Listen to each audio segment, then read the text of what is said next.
Hello అందరికీ, ఇది వచ్చేసి ఒక టాటా ఏసీ వెహికల్. ఈ టాటా ఏసీ వెహికల్ ఈరోజు మన వర్క్షాప్కి రావడానికి గల కారణం ఏంది అంటే, ఈ కస్టమర్ ఈరోజు ఈ వెహికల్ నడుపుతుండగా ఎన్నడూ ఇంతకుముందు ఎప్పుడు రాని ఒక సౌండ్ అయితే గమనించరు ఈ వెహికల్ నుంచి. ఈ సౌండ్ ఏంటి ఈరోజు కొత్తగా వస్తుంది, ఇన్ని రోజుల నుంచి రాలేదు కదా అని చెప్పేసి ఆయనకు డౌట్ వచ్చి ఆయన వర్క్షాప్కి అయితే తీసుకొచ్చారు.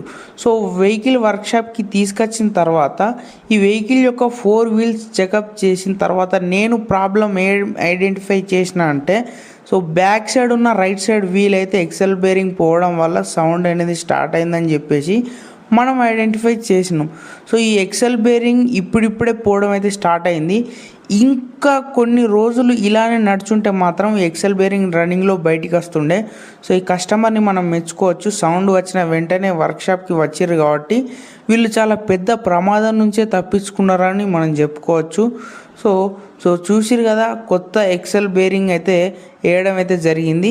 సో ఎక్సెల్ బేరింగ్ మనం ఫిట్టింగ్ చేసే ముందు పాత ప్యాకింగ్ అనేది తీసేసుకుంటే చాలా మంచిది.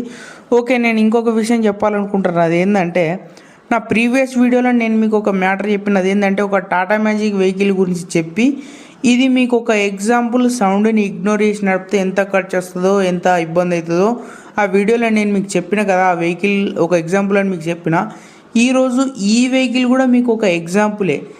ఏ విషయంలో అంటే, సౌండ్ని ఇగ్నోర్ చేయకుండా నడిపితే ఎంత తక్కువ ఖర్చుతో బయటపడ్డాడో, ఎంత పెద్ద ప్రమాదం నుంచి బయటపడ్డాడో ఈ వీడియోలో ఈ వెహికల్ యొక్క కస్టమర్ చూస్తే మీకు అర్థమైంది కదా.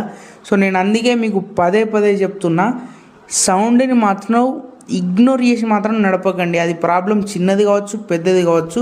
సౌండ్ వస్తే వెంటనే మెకానిక్ దగ్గరికి వెళ్ళి మీ డౌట్ క్లియర్ చేసుకునే వెహికల్ని నడపండి. సో అంతేగాని సౌండ్ వస్తుంది కదా ఏమైతే అని మాత్రం ఇగ్నోర్ చేయకండి. సో మొత్తానికైతే ఇంతే. సో ఉంటాం, మంచిది.